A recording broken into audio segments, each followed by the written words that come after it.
was a man, powerfully built and strong of stature. On his head, fog curled into a crown that shone like the moon. Its flowing robes were fashioned from mist ermine and miasma velvet, all adorned with shadow jet and silhouette brocade.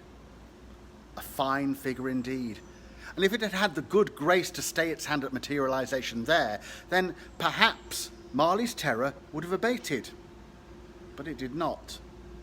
The head that appeared within the crown was a horror indeed.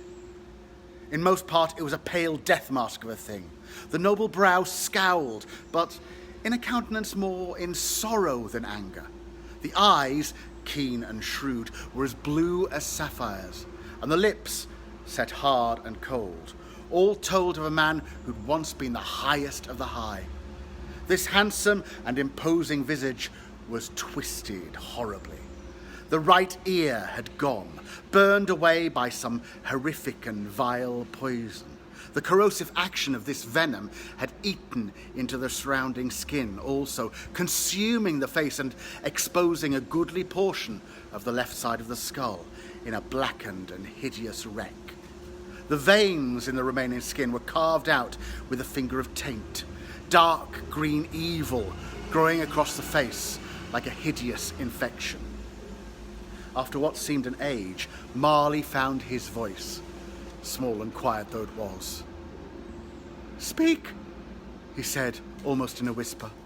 "Oh, what manner of apparition are you?" The ghostly king made no answer. "Did you journey from the lofty halls of heaven, or the blasted wastes of hell?" No movement in the figure at all, just those terrible eyes pinning Marley. "Are your intents wicked or charitable?" Still no indication that the thing acknowledged his existence in the slightest. And yet it stared, still it stared. "Please, tell me, are you a spirit of good or ill?" This last question, at least, provoked a response. The king turned his gaze from Marley and walked to the mouth of the alleyway. It stopped and turned back to look at him. He beckoned. That one simple gesture filling Marley with dread, he knew not why. "You'd have me go with you?" he said. The spectre nodded. Marley knew that being a thing immortal himself, he should not fear this ghost. Yet he did. Again, it beckoned. Somewhere within him, Marley found a little courage. "Go on," he said. "I'll follow you." Although everything in his soul told him that he should not. As he followed the king out of the alleyway, Marley looked back through the window.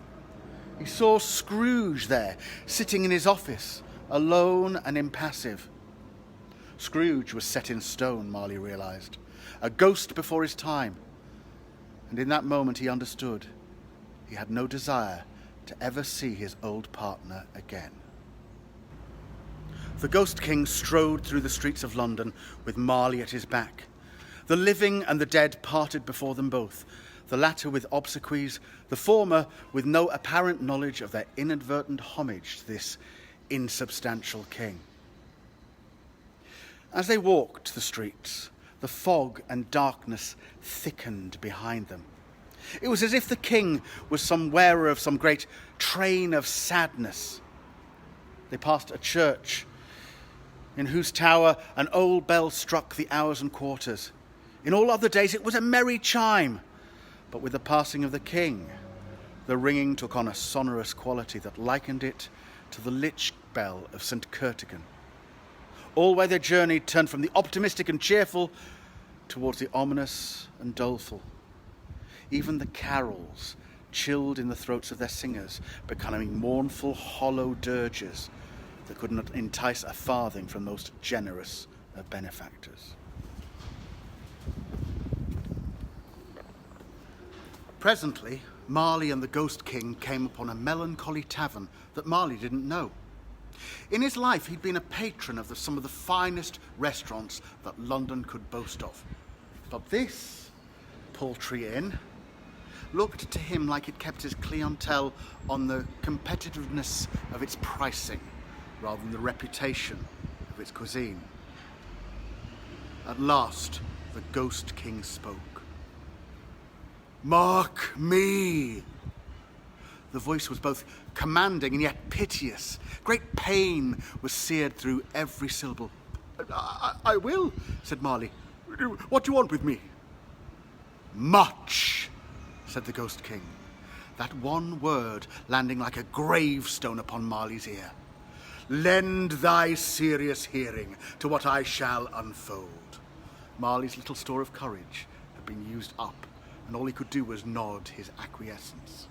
"Thou art a dismal spirit, doomed for a certain term to walk the earth, till the foul crimes done in the days of thy nature are burnt away," said the king. "No reckoning made, but sent to thy account with all thy imperfections on thy head." "I wasn't that, my lord," Marley agreed, although he thought it was rather a heavy way of putting it. "It is required of every man," the ghost continued, "that the spirit within him should walk abroad among his fellow men and travel far and wide, and if that spirit goes not forth in life, it is condemned to do so after death, cursed to watch without consequence the folly of all, to see the sins of the fathers repeated by the sons, with no hope of warning such a one of the outcome. Tell me, vile spirit, wouldst thou save one sinner from thy fate if thou could?" "My lord, if I could, I'd save the whole of the damned human race," said Marley. "Presumptuous shade," said the ghost. "Know thy place. One sinner, one soul. Would you save one, and one alone, from the same torment as you?" "Oh, forgive me, my lord, I would," said Marley. "Even if such a one were surely headed for the sulphurous and tormenting flames," said the ghost. "Yes, with a chain as full along as yours, longer even." "Oh, lord, yes," he said. "Anything to save another from the dreadful chains." "Then I have thy word upon it. You will intervene to attempt to save a soul this very night." "I shall." "Then swear it," said the ghost. Marley faltered. He balked at a contract he didn't have the information about. "Which man, my lord?" he said.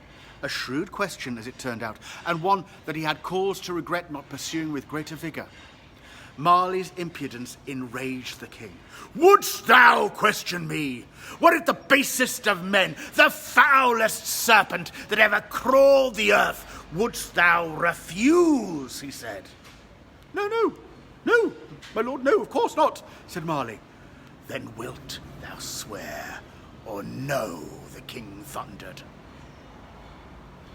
No doubt it will strike you as odd that Marley had not considered why the ghostly king had decided to conduct this interview outside this specific tavern.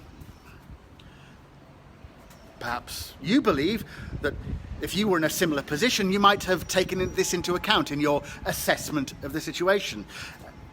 You may also believe that you would have further ruminated on what sort of gentleman may frequent such a tavern, and even may have contemplated who amongst all of your acquaintances in life might be best in need of supernatural assistance.